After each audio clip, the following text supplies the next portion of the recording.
rolling. Alright, we're gonna do this thing now. We're kind of just gonna go for it, I guess. Yeah. Ready? Yeah. So I'm gonna clap and then that's how we'll sync it. 3, 2, 1. Okay, I think we're into this thing now. So what you were saying, you have the metal ones? Yeah, the metal beats. I didn't even know beats came metal. Yeah. So I think I got them when I was a freshman in high school, like 2012. So I'll bring them next time so you could see. Dude, you look huge in that little ass chair. Not in a bad way. Like, you just look like you're fucking just big as shit. Yeah. Thanks. Dude. Okay. That's not how I thought we would start this podcast.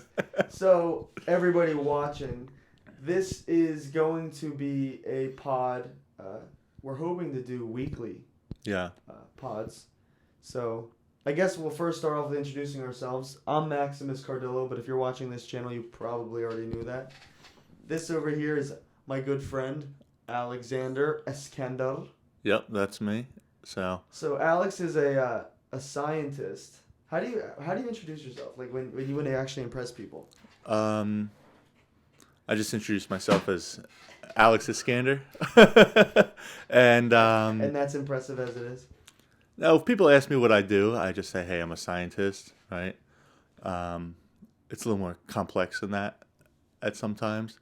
But yeah, because I tried to have this conversation with you just 2 days ago at the distillery when we were out for Alexander's birthday, and I was introducing Alex as a scientist, and he was like, "Yeah, it's kind of complicated. It's like, what do you avoid it on purpose, or no, it's just too much?" I try to make it as surface level as possible. Just it's just easier to explain to people that way, right? If you say that you're in pharmaceuticals, or you kind of been in the industry, I'll start to explain more typically to people, right? What, because you think that like normies wouldn't get it? I think that, so I'm a quality control scientist, right?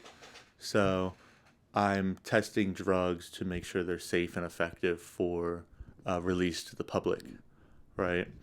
When people think of quality control, they don't really think of that kind of stuff, like specifically in drugs, right? You think of more like maybe machinery or things like that. Does this have to do with any sort of vaccines? I don't work with vaccines, no. So drugs, when you say drugs, like give me an example of a drug you work with on a day-to-day. Like a CAR T cell therapy, right? CAR T cell therapy. Yeah. Okay. So a CAR T cell therapy is it's a immune cell that we've edited its DNA to fight cancer. So this is a drug? Yeah, you could say it's a drug, yes. Or is it already found naturally in the human body? No, it's not found naturally. Oh. So essentially how it works is, let's say you have cancer. Right. I can pull your immune cells, your CAR T cells out of your body and reprogram them to fight cancer through DNA or other nucleic acids, and I can then inject those now reprogrammed cells into you to fight that cancer, right? And it's a whole. So it's almost like stem cells. Is it kind of like stem cells, or no? Is that totally way off? To be honest, I don't know too much about stem cells. Because stem cells, we have those naturally, right? It's not like stem cells. No. Right? Stem cells are. I don't know too much about stem cells, to be honest, to be able to answer that. Yeah, my scope of stem cells is very minimal. I just know that they're naturally occurring, and they use those, I think, as well to fight cancer. I heard some sort of study that they like take the stem cells out of like a fetus or the placenta, like right after a birth, and they freeze them.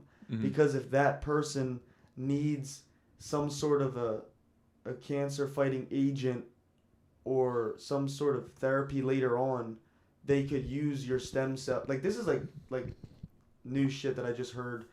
I think I just read an article about it. So basically it's like the future. Basically it's like cryo. It's like the first step into cryo. Mm-hmm. They're freezing stem cells from a baby's placenta, and then they're thinking that that's just going to stay in a locker frozen for like years upon years, and then when this person is an older person and they need some sort of a gene therapy, they would inject them with their stem cells from when they were a baby.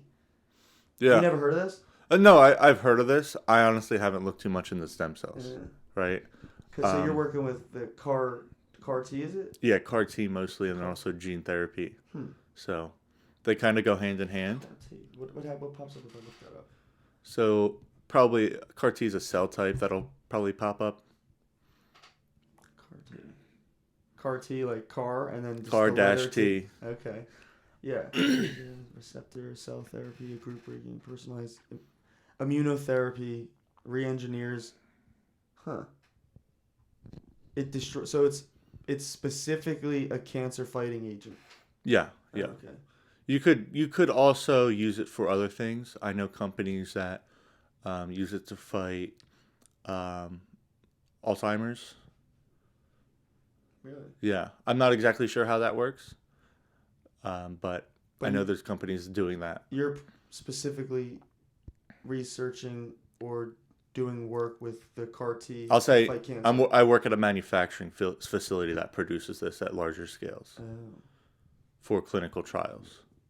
Oh, for clinical. So it's not even tested and proven. You are testing and proving it? There are some FDA released ones. There's only 8 FDA approved CAR T cell therapies, right? And so most of the places you're going to work for don't have an FDA approved one. They're still in the clinical phases of that. Okay. So what is the long term? I guess this is what is going to be the cancer. This is going to be the cure?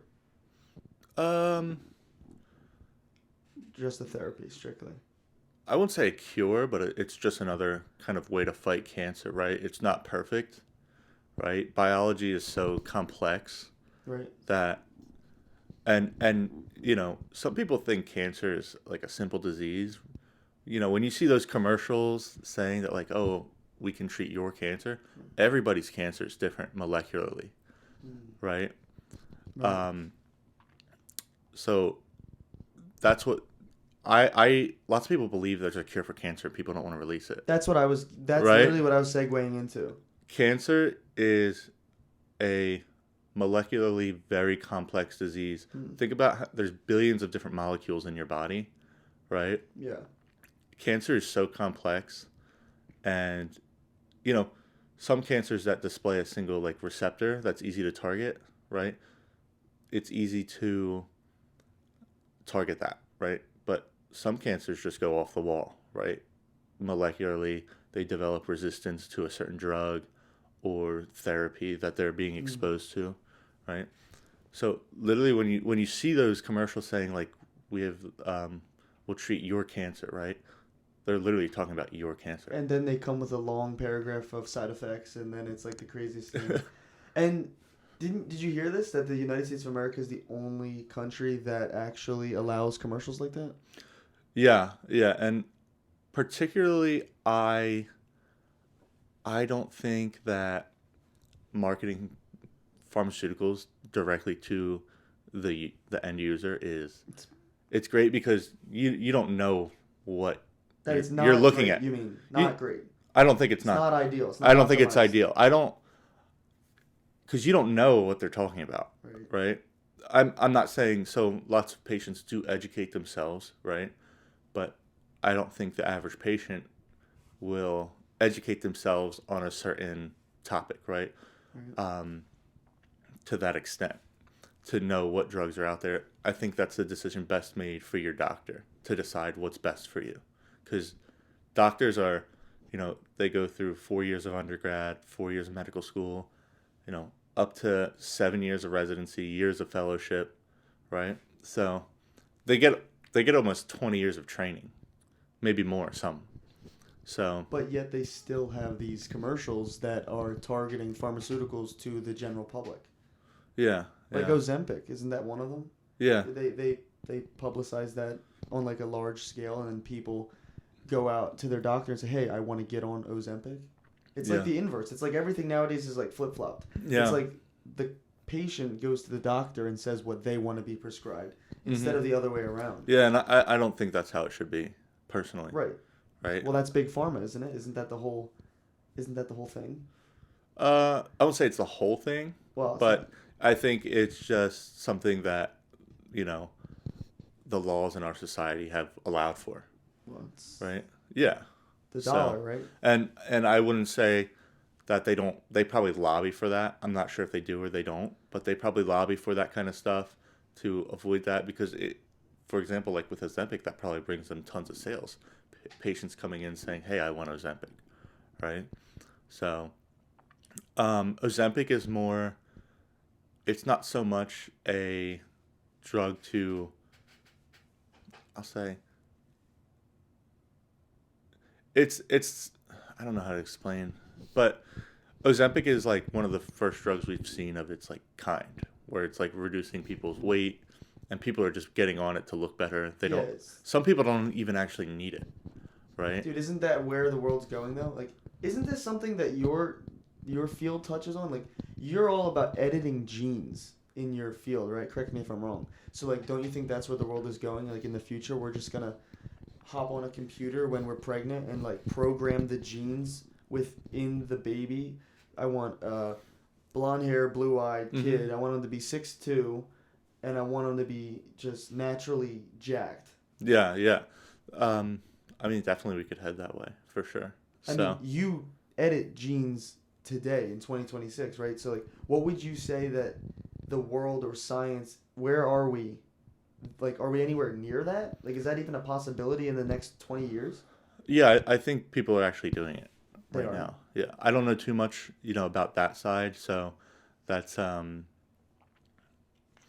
I know like colossal biosciences. They're bringing entire species back to life by adding genes. The woolly mammoth, right? Not the woolly mammoth, but I believe it's the dire wolf. Really? Yeah, And why would they want to bring the dire wolf back? just to show that they can. Seriously? Yeah. Is that some sort of a psyop? Or is that some sort of a money Um, just to it's prove it's a that way they to can? attract investors, Oh. right? To continue their projects. They actually cloned Tom Brady's dog What? for him. Yeah. So Tom Brady's old dog died recently, past few years, and they used the dog's DNA to make an exact clone of that dog. Dude, that's kind of fucked. Yeah. Isn't that like fucked? Would you do that to your dog? No. Do you think it's the same? No. How could it be? I mean, I mean, genetically it's the same, but and this is why this we're podcast, built from experiences. This is why I think this podcast is going to be kind of interesting because I think Alex is kind of, I want to say you're more science based and I'm more I don't know. How do you? Yeah. I think a perfect example of this was when we were at Hollywood. Mm-hmm. When we were in the Hollywood is a It's a diner slash bar Yeah. in our area. We were at the bar, and we're sitting down, and Alex calls over this 90-year-old guy to come sit with us, and I'm glad it went here because I think this perfectly encapsulates kind of what this podcast is going to be like. So this guy comes over, 90-year-old man, Dr. Pete. Dr. Pete. We're hoping to get him on the podcast, hopefully. Anyway, Alex introduces him to me, and come to find out, he is a medical examiner. But not just any medical examiner. Apparently, this guy was the medical examiner that solved the Golden State Killer case. He right? helped solve the Golden State Killer case. When DNA evidence was invented in the 90s, right? I don't know when it was invented. Maybe look it up on the computer there. Yeah. But they used the specimens that he collected to track him down, essentially. We'll get him on the podcast. We won't say too much. We'll get him on the podcast. He knows more than us. It was 86, they say. Yeah, 86. To solve 2 rape and murder cases in England, stemming from geneticist Alec Jeffrey. So basically, this guy, Dr. Pete. Pete, yeah. Yeah, Dr. Pete, he got the rape kits from these old rape murder cases. These were in California. These were in California, the Golden State Killer case. Not to be confused with the Zodiac, because during the conversation, I ignorantly thought the Golden State Killer was the Zodiac Killer, just a different nickname. Apparently, it's a totally different decade, different murders, different crimes. Anyway, Dr. Pete solved the cases. And And he goes on to tell me more about his work and everything. And my one question to him, I was like, I finally have a medical examiner in front of me. And I am what I like to call a deep thinker, or I don't know, ask my girlfriend. That's the reason why this podcast is also happening, because I'm talking her ear off about deep philosophical, scientific stuff, and it's going in one ear and out the other. But I asked him, where do you think consciousness comes from? Remember this? I remember I literally was like, so like, and like the way he answered it made me feel like silly. Like he made me feel silly for asking that, but it's like, I don't know. Being a medical examiner, you are on this horrific crime site, sometimes moments after it has happened, and you're looking at this gruesome corpse most of the time, or you're working with people who are severely just damaged people. And I would think, the way that my brain is wired, I would think, like, what does that do to a person? Like, what does that make Dr. Pete think about life itself? And, like, what is the meaning behind all this? Like, where does the line of consciousness start and end? Because these people were pronounced dead just a few minutes ago, but, like, they were bleeding out for, like, 12 hours, he was telling us in one of the cases. So it's like, when did this person lose consciousness? Like, when did they, like, have that moment where they see the light? Or, like, when did they have their life flash before their eyes? Is that, like, the moment of death? Is that the 12 hours before when they literally lost consciousness? Like, how does the brain synapses work and, like, all this stuff? And then I think that's why, that's my stance. That's, like, where I'm at in this podcast. I think I'm the questioner, and I think you're very analytical, kind of like Dr. Pete. And I think that's going to be a good dynamic when me and you are on together. Yeah. So, yeah, I don't know. Like, that's where my brain went. But where did your brain go? Like, when he's telling us all this shit, are you thinking just chemically, physically, what's going on? Or do you think about the philosophy and the psychology behind all this shit? What I immediately drawn to it, and I think, I don't know, I'd have to ask him, but we are just literally chemical signals, right? Everything we see, everything we think of, every memory we have, we're chemical thinkers. We're just chemical signals, right?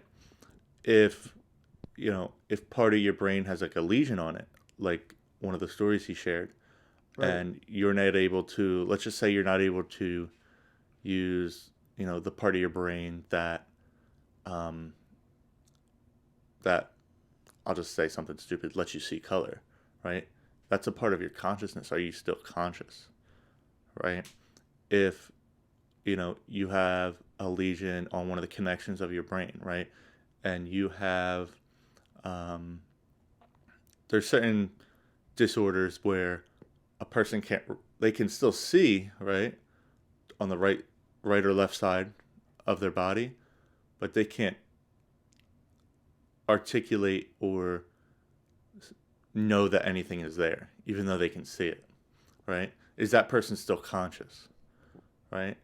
It's a lack of chemical, signals in your brain, or the inability for them to move across your brain, right? Whether it's from like mostly some sort of damage like a stroke, or I think the contusion. way that you're explaining this actually is like proving like what I'm saying. You're going down into the analytical road. Yeah. I'm like, and like, whereas me, my first thing when you went down that rabbit hole was like, okay, so then explain the soul to me. Yeah, I mean, like, where is the soul? Like, what is the soul? Yeah, what chemical combination creates the soul? Yeah. Like, we all know it exists, but nobody can articulate or explain scientifically what is the soul. Yeah, I think the reason it can't be explained scientifically is because it's not scientific. That's more in the spiritual realm, right? And that's stuff that science can't explain. So then where do you think that science and religion, or I don't want to say religion, science and spirituality overlaps? I don't have too much like thought on that personally.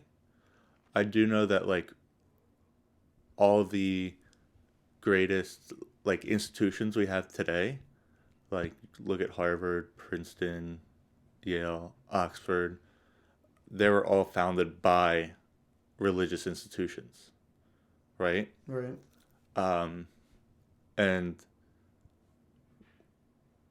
that's really the only, like, again, I said, like, not many. I personally, I'm not sure how to explain that. Right. But that's. Well, but then that's the thing that I find interesting is because like there was, I think nowadays I think spirituality and science is two different things. Mm-hmm. But I think back then, like in the times of Newton, I think it was more aligned. Yeah. Because I was listening to something just this morning where it was saying Isaac Newton was not only a physicist, but he was also a philosopher. Mm-hmm. And he was one man that was able to use both things to articulate the human experience. Mm-hmm. So he was science and math driven, but then he was able to put that into spirituality and how it connects to the soul, and I think that's like, I think that is the struggle today. I don't think we're able to marry the two ideas of science and spirituality. I mean, I listen to a lot of podcasts now, like Lex Friedman. He's got all these scientists or these mathematicians on, but they're talking out of one lens. Mm-hmm. I don't know. Do you think you're looking at this at one lens? Are you able to objectively step outside of yourself and like examine yourself? Yeah, I mean that's part of why I'm doing this podcast. Me too. Right? I think it's so interesting because it's like, because I like to think that I'm able to step outside myself and like, I don't even know what the proper words are, like examine myself. Mm-hmm. It's like, of course, like, because you come from a background of science and all of this study that you did in university. Mm-hmm. So, of course, when you have a medical examiner, Dr. Pete, in front of you and he's telling you about all of this stuff, you latch on to the ideas of, oh, the brain lesion caused this, which caused, all these things to backfire or misfire, in the brain or in the functionality of the human body. But, like, for me, not that I don't hear it, but I look for other answers, if that makes sense. Mm-hmm. I don't know. I don't think I'm as analytical.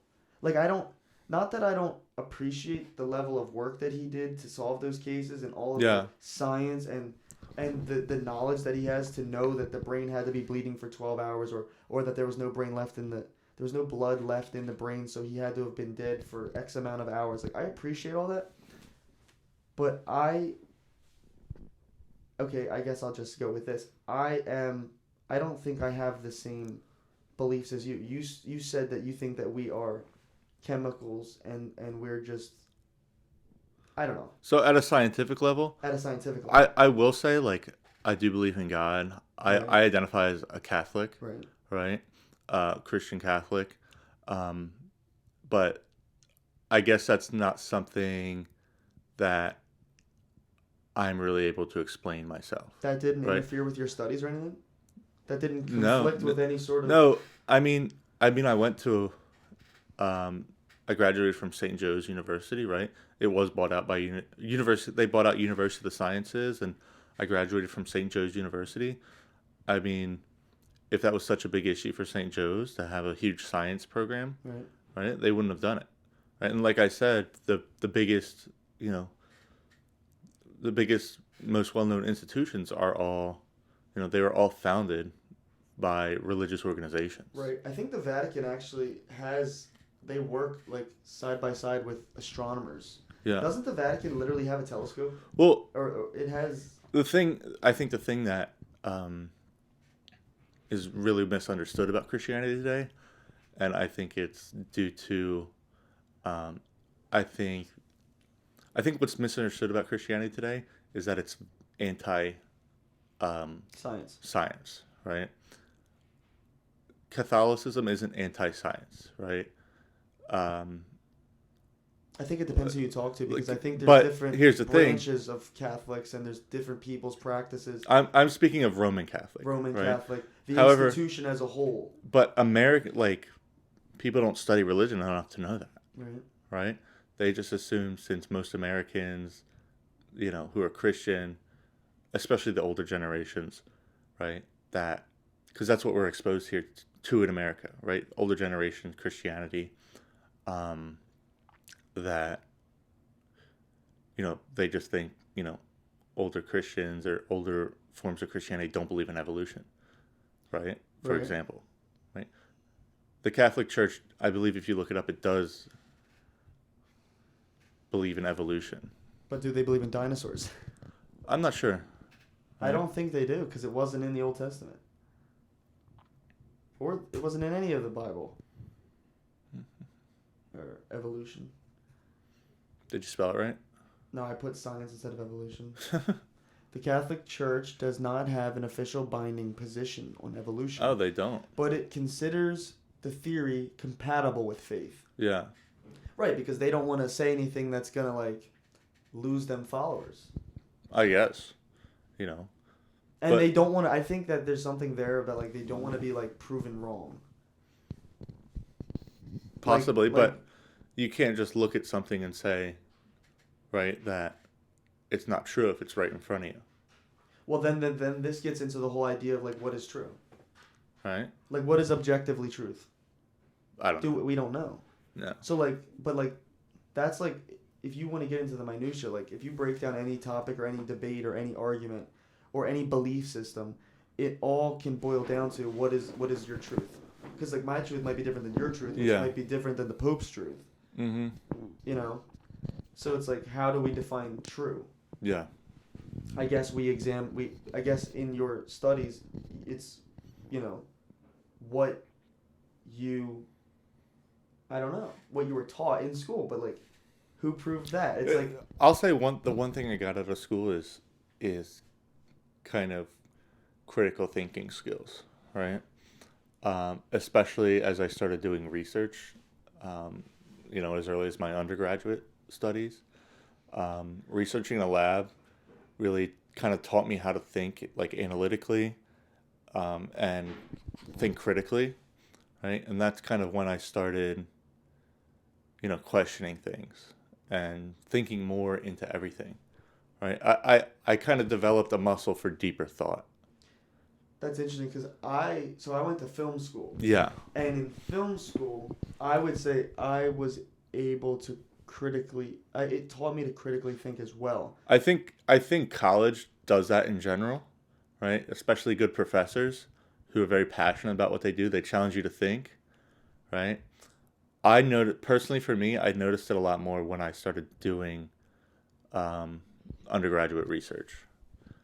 The way I was able to solve different problems or come up with different solutions for different problems, not just, I don't have any examples off the top of my head, but not just in the lab, but in real life, right?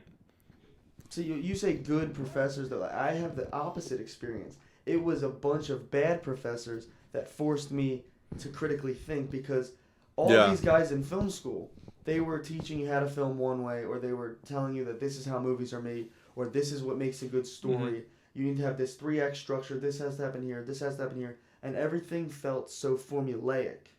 Mm-hmm. And it was okay, but then Steven Spielberg think like that? Or I don't think so, because then there would be no boundary to be pushed. If everybody just was put in this box and they were forced to think this way, there would be no innovation. There would be no creation.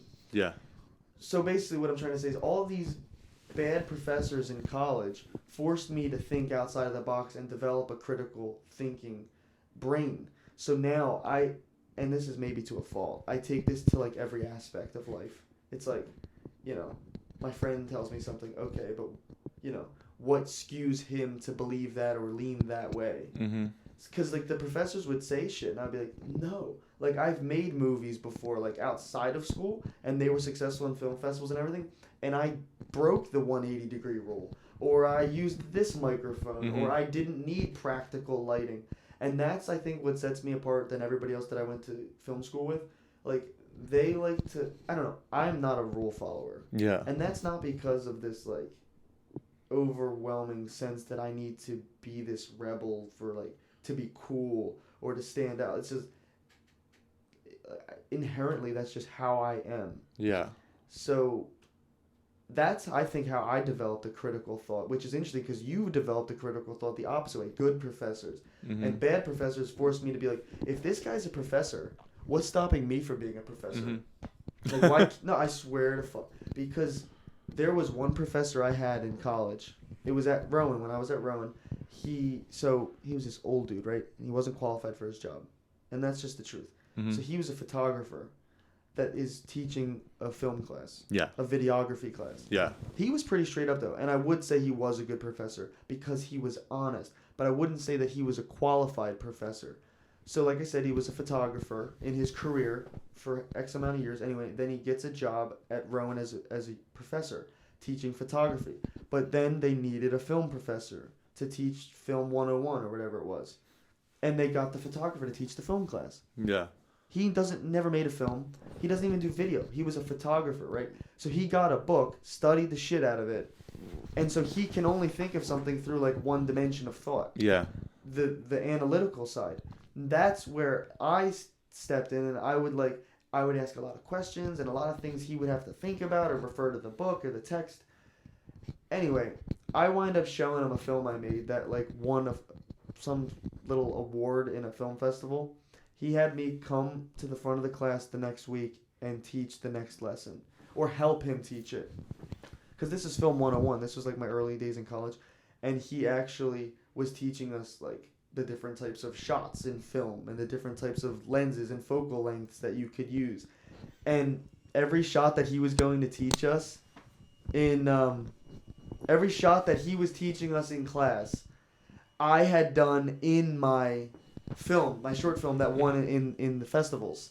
So it was pretty amazing for him to be like, oh, this kid knows everything that I'm going to teach next week. I should show him. I should bring him up to in front of the class and help me teach. And when he did that, that changed everything for me. Mm-hmm. Because I was like, I'm a freshman in college, and the professor brought me up to teach the rest of the kids. Mm-hmm. No, that's crazy. So that, I don't want to say it made me full of myself, but in a way it did. Mm-hmm. Because it's like, I'm paying all this money to come to this college, this institution, and I'm teaching myself. Yeah. And that's my experience with college. So that's interesting to me that you could have the complete flip side of that. So I guess you had a good experience in college? I wouldn't say it's the best experience. I mean, definitely anyone who's taken a STEM degree knows that like it's not easy. It's, grueling. You're taking courses, I've taken chemistry, two chemistry courses, general chemistry, 2 organic chemistry courses, analytical chemistry, calculus, which I really don't do well with math, and that was a big struggle for me. Me neither. Also, like biochemistry, like that stuff's not easy, right? No. So you needed good professors. Yeah, and I'll say like some of those professors like weren't great, right? I especially think back to my biochemistry professor. He was actually fired after He was fired? Yeah, they bagged him after, or they forced him into retirement or something. What, did everybody in the class fail or something?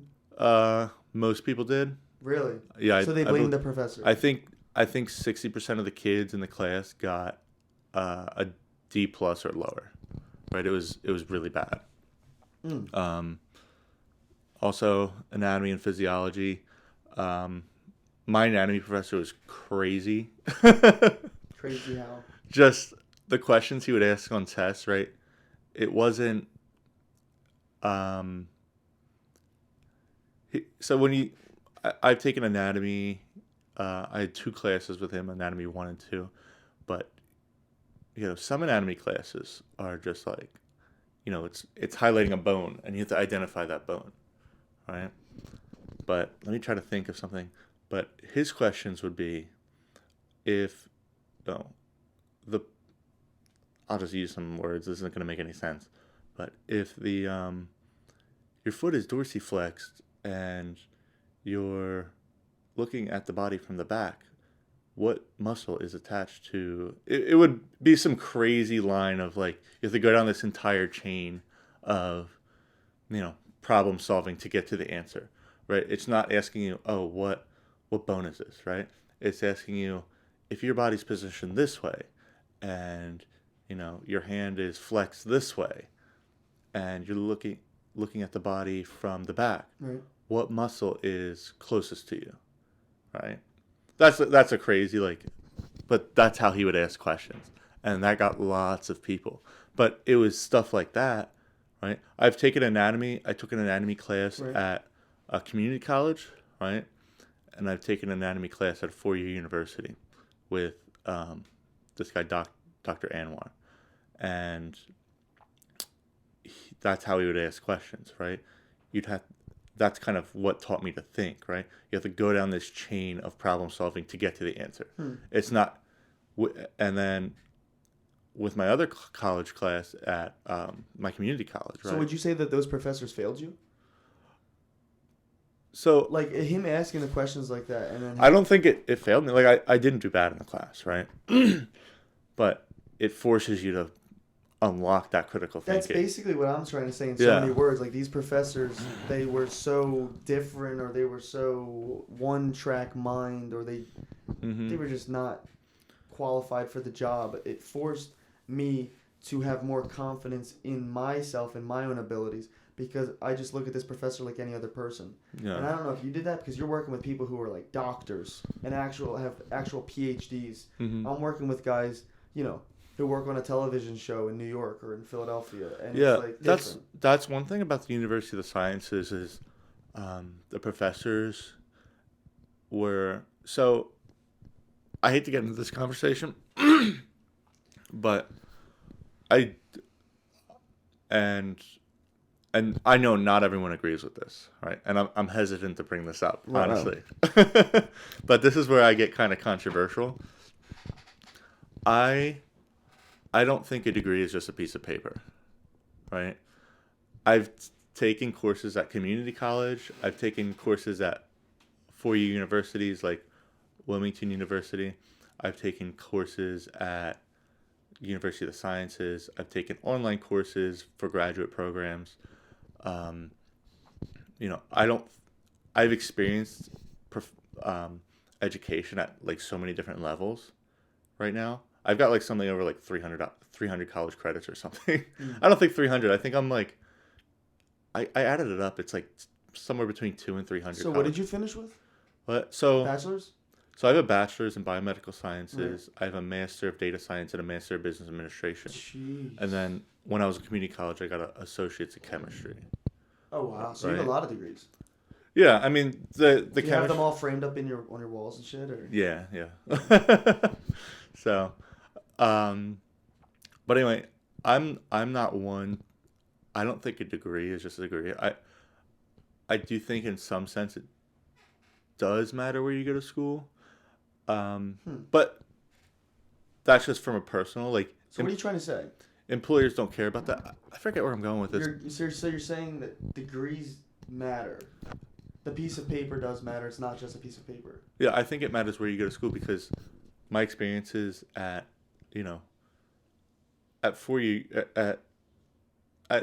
universities other than like University of the Sciences, where I got my bachelor's, that's now St. Joe's, right?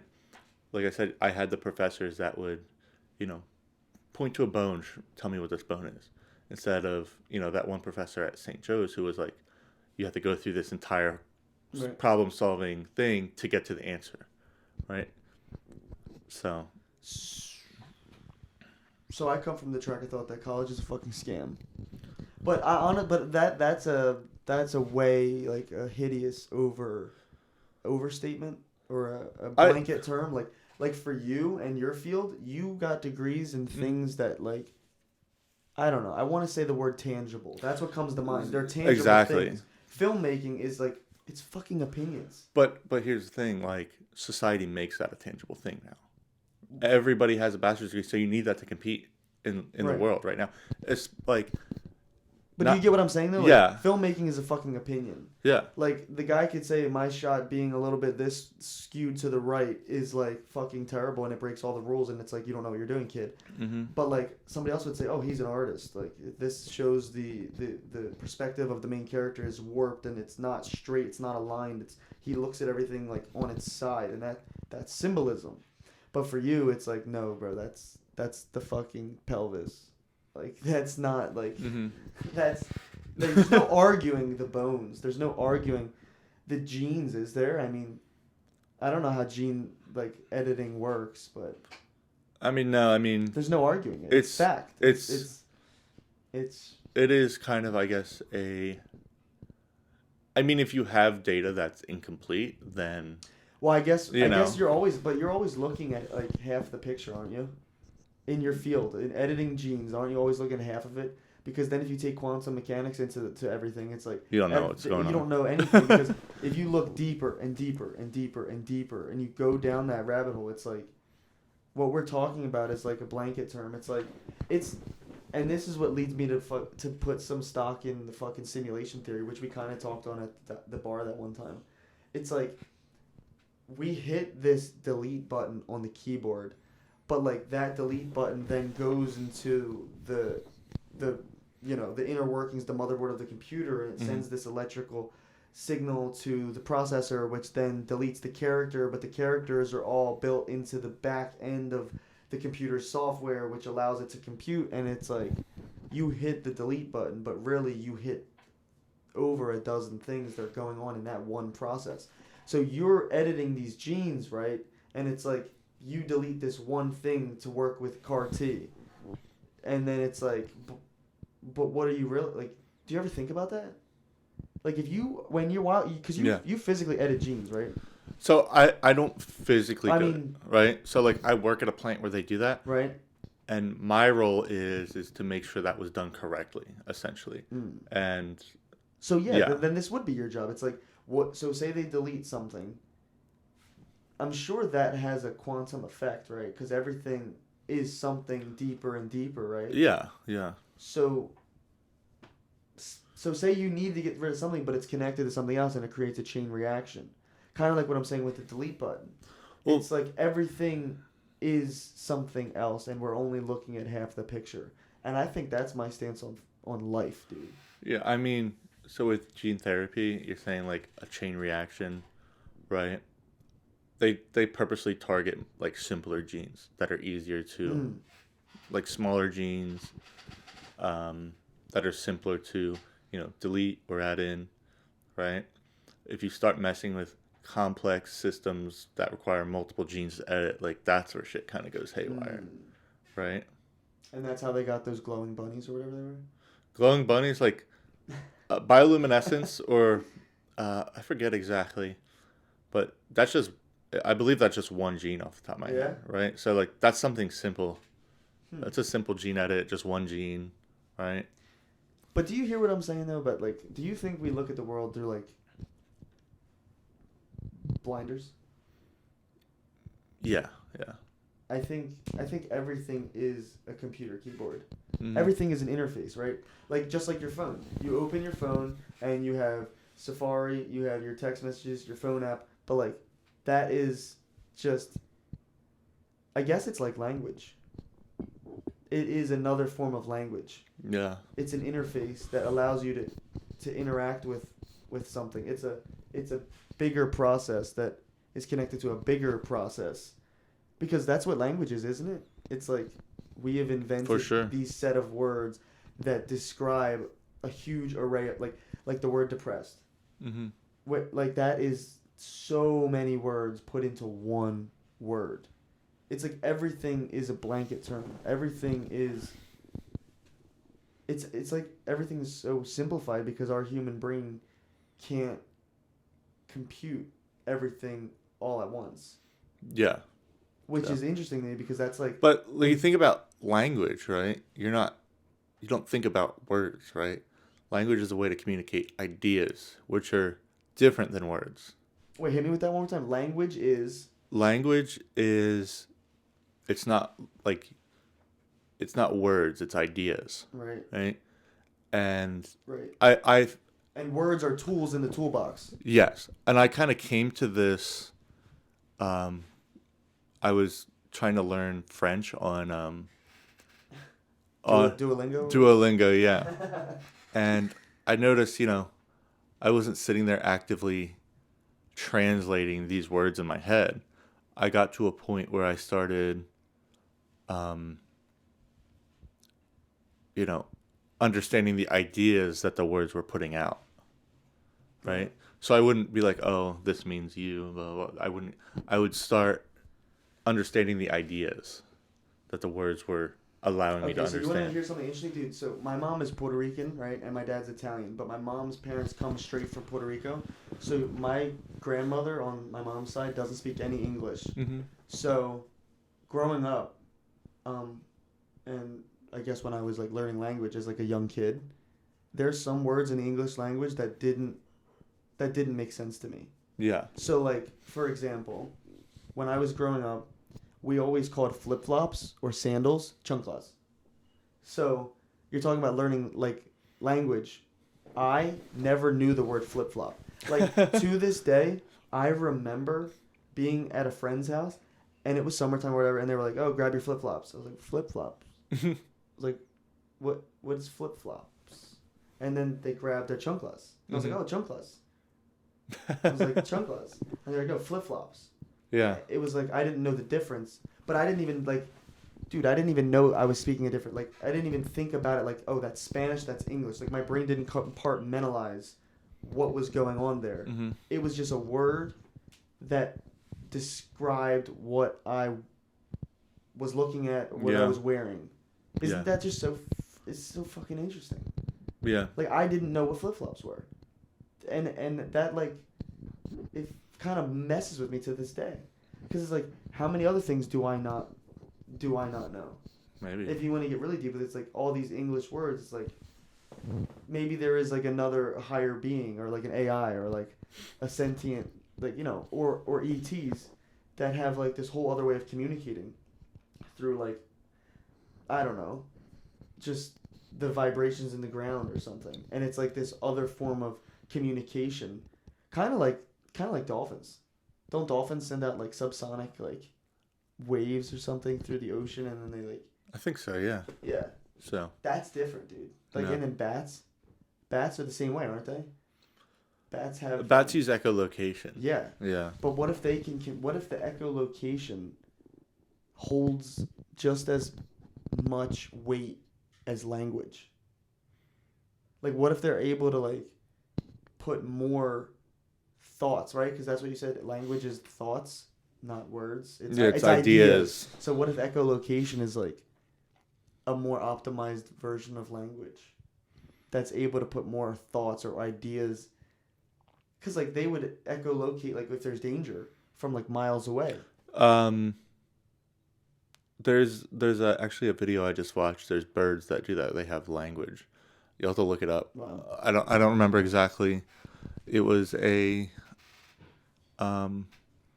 might have been a Japanese biologist. Look up Japanese biologist bird study, or he might have been from Korea too. Korea? No, it was definitely Japan actually. Japanese. What am I looking up? Japanese bird speaking. Japanese bird language. Bird with language. The Japanese. Are you fucking with me? No, I'm not. Dude, the first thing that popped up, the Japanese tit. Yep, has that's been shown to use syntax combining specific calls to create complex phrase-like meanings similar to human language. It's literally called the Japanese tit. Yeah. Who the fuck named that? I did. Dude, the Japanese tit. Yeah. So the Japanese tit is a bird that uses syntax. There you go. That's the Japanese tit right there. You ever wanted to know what a Japanese tit looked like? It's beautiful. It is a good-looking bird. I thought you were gonna say it's a good-looking tit. It is. So what is syntax? Do you know what syntax is? Because that goes above my head. Honestly, no. No. Google it. It's Japanese bird with language. What were you watching that got you to this? There was a YouTube video about this, and I watched it. It was about 40 minutes long. But he was actually able to like prove that the birds were using syntax. Oh, we should get Alexandra in here for this. Syntax. It's grammar. It's English. Yeah, yeah. Hey, babe. I'm going to get her to come in here and explain syntax. Is the part of grammar that establishes all the rules that preside in the arrangement of words in a sentence. Alexandria, come here. Dude, so she's got an English degree. Let's see. Let's put that degree to the test and where she doesn't know. Yeah. Maybe it's where she went to school. Do you know what syntax is? Syntax? Yeah. Yeah. What's syntax? Sentence structure. Ah, see, an English major. It can either be simple or complex, and then diction is formal or informal. Wow. What do you know about the Japanese tit? Yeah, do you know anything about Japanese tits? No. Oh. It's a bird that uses syntax, and they have they have language. Really? Yeah. Yeah. Thank you for that definition. Syntax is the part of the grammar that establish all the rules that preside in the arrangement of words in a sentence. Yeah. Okay, so the Japanese tit basically... Wait a minute, bro. Think about that. That actually means that they can think about where they place words in a sentence? Yeah, watch the video, right? Watch the video. I'll try to find it and send it to you. You'll have to read... what is it? You'll have to read subtitles. Distinct sound combinations for warnings and food. Yeah.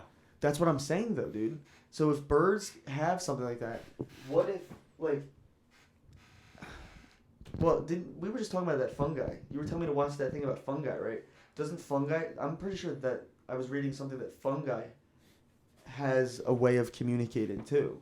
Yeah, I mean... Electrical pulses. Not electrical pulses, but chemical pulses, It's I would chemical? say. Yeah, I'm not too sure, to be honest with you. I saw something... Oh, well, we came to the conclusion that was fake, right? Where they plug, like... Yeah, that's... wires into the fungi and play, like, a... I haven't looked too much into that, but I'm pretty sure that looked fake to me. Dude, so you saw it, right? Fungi... Yeah, they plugged this little thing. Playing... synth. Yeah, they plug, like, these wires into the fungi, and it plays synthwave music or something. It wasn't like complex synthwave. It was kind of just... Yeah, here it is. You saw this, right? This was the one you saw? I'm not seeing it. Hold on. The fungi's not playing anymore.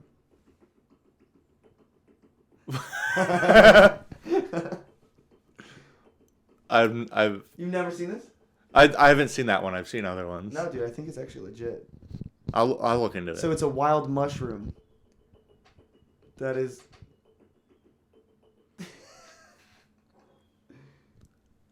For everybody listening on Patreon or Apple Podcasts, you're not going to be able to see this, but it's a wild mushroom that they have, like, these... It looks like clips you would, like, use to hang your laundry, but it's plugged with white wires, and it goes into this robot kind of arm that has little what are those called? Those little levers? No, it's like drumsticks, but they got the little ball on the end. I have no idea. Yeah, and they're playing an electronic keyboard. So Max, why did you want to start a podcast? Well, because I'm bothering Alexandria too much with all these deep thoughts. No, well, basically, that's kind of it. I don't know. I think I think that there's something very special and important about communication. And I think I'm kind of poor at using my words to describe exactly what I mean. So I think a podcast is also an excuse to have content, number one. And that's just blatantly the facts. So it's content that I'm able to put on the Patreon and put out to further, get my stuff out there. Yeah. But also, I've had a lot of people on social media and in person that, like, want to hear from me. And that's fucking weird for me. It's like, dude, you make movies and you have been since you were, like, 10. Yeah. Now I'm 23 and I already made a feature film and I've done all this shit. And it's like, they want to hear about that. And that's, like, so, like, humbling. kind of. And it's also, I almost think I have like imposter syndrome about it. Yeah. Because it's like, I don't know. There's something about this that feels fucking foreign and weird to me. It's like, I don't know. Who the fuck do I think I am to sit at a desk and somebody's gonna fucking listen to me speak for an hour? Yeah. It's like, I don't know. But then there is people. Like, when I first started Patreon, when I first started YouTube, I was like, out of all the people on YouTube, who the fuck is going to click on my videos? But then some people do. And I've been fortunate enough that a couple of videos went viral. A couple of my movies have been viral or successful or whatever. And it's like, people do want to hear from you. I don't know. So this is a way for me to communicate with those people that want to hear my stories. Not to mention that I got some funny ass, like, pro wrestling stories that I kind of touched on with you that we'll have to get into on a podcast later down the road. I don't know. I think I have a lot to talk about and a lot to say. And it's a matter of getting outside of myself, having I don't know if confidence is the word, the confidence to speak about it on a long form podcast. I don't know. See, like, I always have this at the end of my sentences. It was like, I don't know. Yeah. I don't know. Do I sound stupid? It's like... That's your insurance, just in case. You don't know what you're talking about? I don't know. I don't know, though. Yeah. It sounds like what you say after you say you could fix your buddy's car, and then you add, I don't know. Though. And then, yeah. Just in case it doesn't start after that? Right. And then you actually accidentally used the wrong oil, and then you fucked his whole car up. Yeah. Does that happen to you? Yeah, twice. Okay. No. I don't know. I think this is a good thing, the podcast, and I think that there is people that will listen. I think they're listening right now. Hi, how you doing? Yeah, I don't know. And the name actually works perfect because it's like, are you not entertained? If not, well, yeah. Like, we don't. What were you saying? You're saying something like, are you not entertained? We're not here to entertain the people. We're here to invoke thought. We are the Thought Collective. Yeah. Isn't that what you said? We should use that as a title. The Thought Collective. Yeah. I wanted to personally start a podcast because I want to be more comfortable, like, putting my thoughts out in public. It's scary, isn't it? Yeah, it feels weird. It's and vulnerable. And I'm putting myself in a vulnerable position here. I think I have a problem with that too. Yeah, and it's kind of an exercise to me. And I've been posting a lot more on, like, LinkedIn to get myself out there professionally, and it feels weird. And I've had people actually come out, like, people personally that know me, and say, like, that's really weird, like, how you're putting yourself out there. And I tell them what I'm trying to do, and they respect that. But, like, people won't even comment on my post because they, like, even that's too much for them. Like, to just put themselves out there, like, on LinkedIn with people professionally. That shit, dude. I noticed that. Right? On social media, I'll post something and people will, like, they'll fuck with it, but they won't comment. Mm-hmm. It's like this fucking weird thing.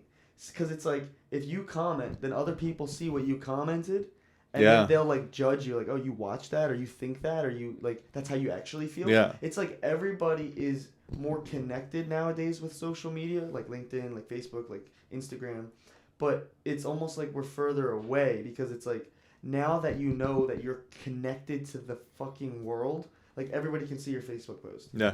No. That they don't want to express what they fucking actually think. Yeah, this is like a personal, like, exercise for me, and a way to explore, like, the way I think and create, like, dialogue, and so that's pretty much it. I think that's something that needs to be fixed in the fucking world today. Yeah. I think everybody needs to speak more, dude. I think like, I don't know how much you said you're posting more on LinkedIn and stuff, and I don't really go there on LinkedIn much, but, like, I notice on my YouTube or on my Instagram, like, I'll post something and somebody will DM me and say, like, in private, oh, I really like this, or they'll, like, see me in person and they'll be like, I really like what you're posting, and I'm like, okay, then why didn't you like it, comment on it, or share it? It's like everybody's almost afraid to be vulnerable and tell the world what they actually like. Yeah. So doing something like a podcast like this is a good exercise in, like, showing and telling and speaking on, like, what you actually like, what you actually think, what you actually believe. Mm-hmm. I think that's powerful. Yeah. So our plans with this podcast is we're going to try to do it weekly, and we want to have guests on. We want to have, I think in the future, like, more structured conversations, around certain topics, such as AI, film, murders, Alex's diet, my diet. which is also my diet. Yeah. Me and Alex actually just went gluten-free. Well, actually, I've been gluten-free for about a year now, but Alex just I'm trying it hopped out. I'm trying it out for the new year. So on. The white flour is so bad for you, dude. It's so bad. yeah, I think just staying away, like I feel like I get most of my carbs from flour, and like over carbing isn't like great for you, right? Right. So But yeah, that's a whole podcast. Yeah, right there. yeah. That's like a whole. We have a lot to talk about. Yeah. But I'm also gonna have other guests on Are You Not Entertained? People that the people in this Patreon might already know. Mm-hmm. Maybe like Matt Thunder or people that I used to wrestle with, and we'll tell funny stories with that. And Alex is like more than welcome to join on that. Mm-hmm. And like that'd be actually kind of cool actually have you there, because then it's like it's not just two people recounting. It's like us telling you, and then it's your live reaction. Like you almost represent the audience, because like you weren't there for a lot of that shit. Like we did some stupid shit. Like I got suplexed through like mirrors. Yeah, that's crazy. We used to like when we were like 16. We used to go out in the woods and dig graves. We did, and then we would like have like a buried alive match, Mm-hmm. and the guy would have to get thrown into the 6-foot hole, and you have to get buried alive. And it was like it was not a regular childhood. That's crazy. But that's basically that's a little tease of what this podcast is gonna be. So, Are You Not Entertained? That's our podcast. Today was kind of a feeling out process. Yeah. It was like a generalized, wherever like our thoughts took us. Yeah. Like I still have a tab open about the dire wolf clone. Yeah. This thing's cool. But yeah, so yeah, we'll have more focused conversation. We'll try to get more focused and, kind of go where we feel works, right? Yeah. So the plan is we're going to get this on Apple Podcasts, Spotify, hopefully. Patreon definite, YouTube definite. Yeah, and then hopefully we'll get some clips, we can put out in public. So. And we're gonna get you a mic stand so that Yeah, we don't I got hear one. you, I got one coming from Amazon. so that we don't hear you fumbling, because I've been hearing it a little bit. Oh, okay. Yeah. When you speak with your hands, it was like, but it's fun. And then Alright. and then Alexandria we heard her a little bit. But Yeah. We'll be getting more professional with it. I think we're gonna have to get a table so we could sit at the table together. Maybe. Yeah. Yeah. Yeah. So But- once we upgrade to the studio, once we get a few more subscribers, Dude, how much? This is a pretty fucking good. This is not bad. we need to knock down some walls. We got to fit a table in here and more camera equipment, a camera crew. Dude, my office is not bad. This is a good fucking setup. You got the guitar. Yeah, that there needs to be surrounded- tuned. Dude, it has a pick in the top of it. That's why it sounded like that. Yeah. So, yeah. I guess that's where we'll leave it. Thank you for. All right, doing thank this, you, everyone. Alex. That was pretty fucking good. All right. Yeah, there you go. Yeah. For our first time. And our shit didn't be done. I need a new chair though. It's really, really fucking spooky. Dude, mine wasn't recording. No.